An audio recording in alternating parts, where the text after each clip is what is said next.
Le Seigneur soit avec vous. Évangile de Jésus-Christ selon saint Marc. Gloire à toi, Seigneur. En ce temps-là, Jésus venait d'être baptisé. Aussitôt, l'Esprit le pousse au désert. Et dans le désert, il resta 40 jours tenté par Satan. Il vivait parmi les bêtes sauvages et les anges le servaient. Après l'arrestation des gens, Jésus partit pour la Galilée proclamer l'évangile de Dieu. Il disait, les temps sont accomplis, le règne de Dieu est tout proche. Convertissez-vous et croyez à l'évangile. Acclamons la parole du Seigneur. Asseyez-vous. Bien, mes frères et sœurs, c'est le premier dimanche du temps du carême. Première dimanche, c'est-à-dire le temps dans lequel le Seigneur nous invite à ce temps du carême de vivre quelque chose de très spécial. Qu'est-ce qu'il y a à vivre dans cette période? Vous savez, toujours dans l'Église, dans l'histoire de l'année liturgique, il y a toujours des temps sont forts et des temps sont normaux. Ce temps-là du carême, c'est un temps très fort. Il nous invite à le vivre avec une façon intérieure. Plusieurs fois, on est pris des événements et qu'on les vit à l'extérieur de nous. Mais ces 40 jours-là, tu sais, sont différentes. Nous sommes appelés à le vivre intérieur. Comment et pourquoi et à quoi sert, c'est ça que nous voulons voir maintenant. Et si Jésus est conduit dans le désert, ok? Pourquoi? D'où vient ça? Elle était assise un jour après le baptême, il a dit, « Ah, maintenant je sens que je vais aller au désert. » Là, c'est le fan. Non. Jésus n'allait pas comme ça. Il sentait quelque chose, il le faisait. Non. Alors, qu'est-ce qu'il faisait, Jésus? Pourquoi il est allé au désert? Pourquoi l'Esprit l'a conduit là-bas dans le désert? C'est parce que il y a dans l'Ancien Testament, Jésus dans le Nouveau Testament, n'est-ce pas? Dans l'Ancien Testament, Dieu a vu son peuple dans l'esclavage d'Égypte, où le pharaon d'Égypte, il obligeait le peuple d'Israël à faire de matons, de briques, pour construire les pyramides. Il l'obligeait, il les faisait souffrir pour travailler. Pas de pitié. Qui ne travaille pas, pis. Alors, Dieu a vu son peuple comme ça, il a eu pitié, il l'a aimé, et il a décidé de le sauver. Et de le faire sortir de l'esclavage d'Égypte. Il l'a amené où? Dans le désert. Ils ont resté combien de temps? Et Jésus, il est amené. Dieu est intervenu pour le peuple, pour le faire sortir d'Égypte. C'est lui qui a conduit le peuple vers le désert. Et maintenant, l'Esprit conduit Jésus vers le désert. Le peuple, il a resté 40 ans. Jésus, il a resté. Le peuple, qu'est-ce qu'il a fait dans le désert? Quelle est son expérience? Il a fait l'expérience de découvrir que l'Égypte, elle ne l'a pas quitté. L'Égypte est dans son cœur. L'esclavage d'Égypte, il l'a laissé comme lieu. Mais il se trouve que l'Égypte, l'esclavage, dans son cœur. C'est pour cela qu'il y avait trois tentations. L'eau, maintenant. La manne, manger, maintenant. Dieu, ils ont fait le veau d'or. Toutes les tentations qu'a vécues le peuple dans le désert, il a fait montrer qu'est-ce qu'il y a dans son cœur. La sauvagerie qu'il avait contre Dieu et contre Moïse. Combien de fois ils ont crié vers Moïse, « Pourquoi tu nous as fait sortir de l'Égypte? Pourquoi? On était très bien, on mangeait le molocheia, l'oignon, le l'ail et toutes les bonnes choses, le kurat ou le ba'dounis. Et s'il n'y a rien, ils sont allés toujours contre Moïse et contre le Seigneur. Donc, ils ont trouvé que dans leur cœur, il y a des sauvageries contre Dieu et contre Moïse. Jésus conduit dans le désert pour 40 jours. Regardez Marc, qu'est-ce qu'il dit? Comme ça, vous voyez les liens. Il n'y a pas un Dieu pour le Nouveau Testament et un autre Dieu sauvage pour l'Ancien Testament. Non, c'est le même Dieu. Et qu'est-ce qu'il fait? La même chose.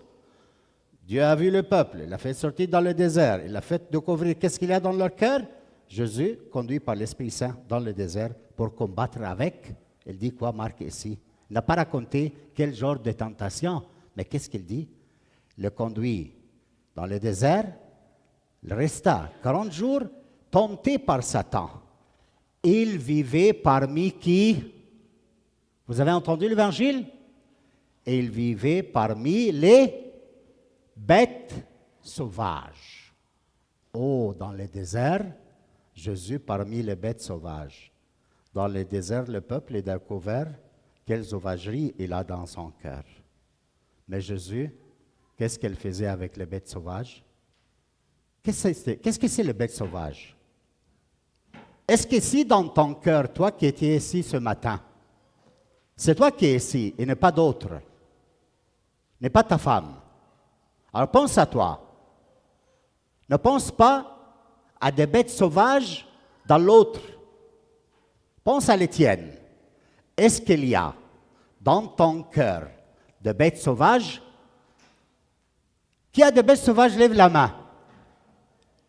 Oui? Seulement moi et toi et un aiguille. Ah, un aider aussi. 3. Mais tout le reste, il y a la paix, l'odeur. Ah, toi aussi? Très bien, merci, grâce à Dieu. Ah, mais tout le reste, vous n'avez pas de bêtes sauvages. Hein? Vous êtes pacifique, tranquille, en paix.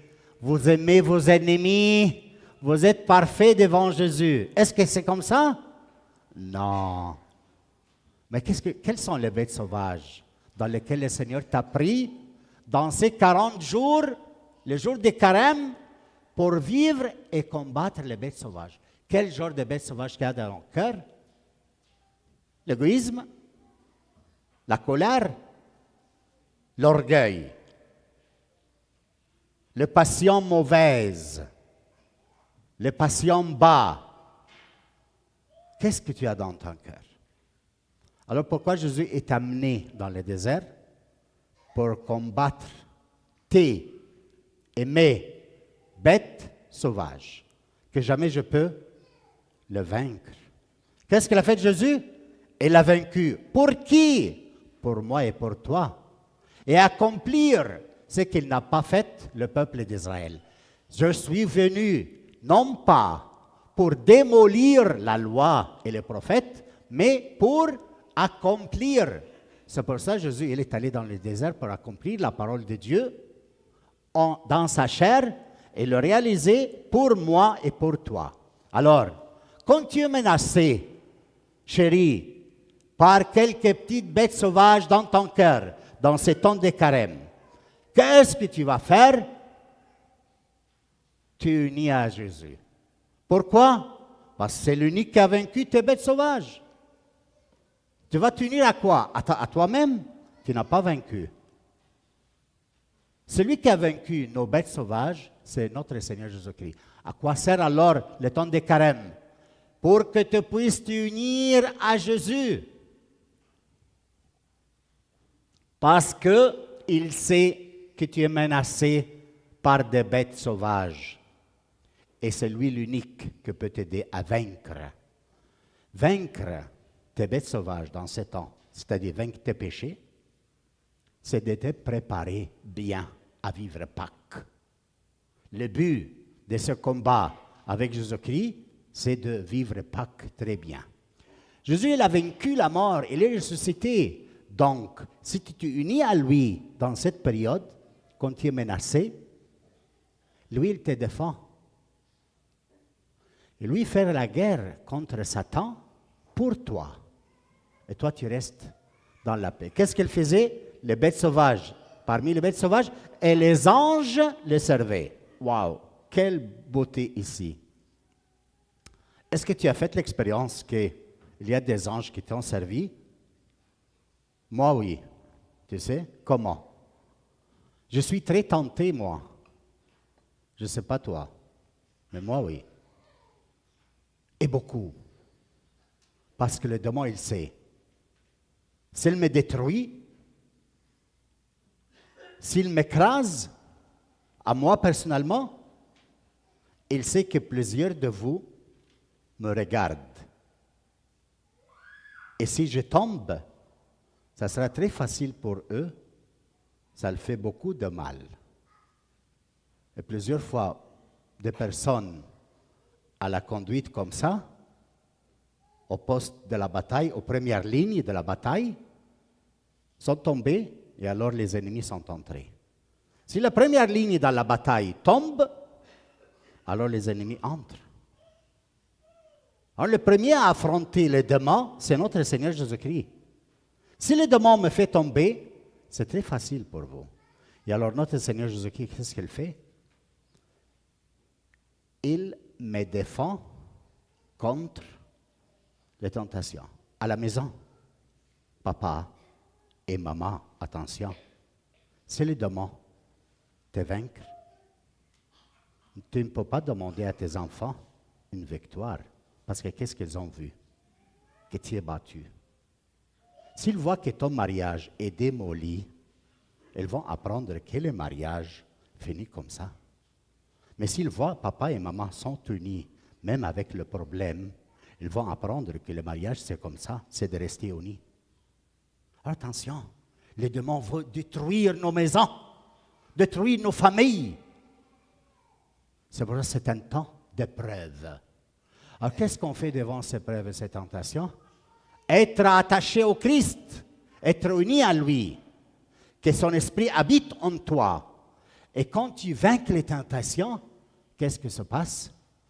Comme les vagues de la mer. Quand ils passent, c'est la bonasse. C'est tranquille. Ça, c'est le temps que les anges te servent. Tu vois comment Dieu a pourvu pour toi. Et ça t'entend merveilleux avec ta femme, avec tes enfants, avec tes parents. Tu as vu que le Seigneur a vaincu tes démons, tes bêtes sauvages. C'est pour ça, mes frères, c'est un temps merveilleux, le temps de carême. N'oubliez pas qu'il y a 3 moyens pour nous aider à être unis à Christ. Et je termine. Premier moyen, c'est la jeûne.